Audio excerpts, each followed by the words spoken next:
বর্তমান পরিস্থিতি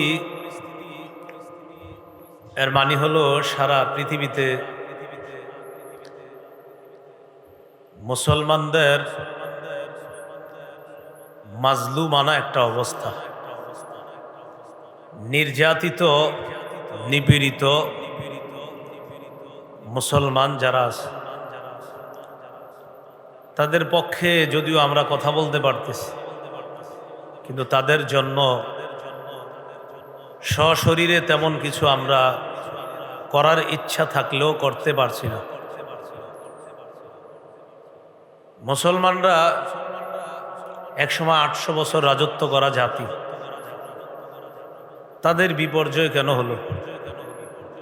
400 বছর রাজত্ব করা জাতি, তাদেরই বা কেন বিপর্যয় হলো? মাইলের পর মাইল মুসলমান শাসন করেছে। তো এই মুসলমানের বিপর্যয়ের থেকে উত্তরণের পথ পন্থা কি হতে পারে, এই বিষয়ে আলোচনা করার জন্য বলা হয়েছে। মুসলমানদের বিপর্যয় থেকে উত্তরণের একটি শ্রেষ্ঠ পথ পন্থা হলো ঈমানি শক্তি অর্জন করা। কি অর্জন করা? ঈমান মজবুত হলে এটার সাথে আল্লাহর সাহায্যের ওয়াদা আছে।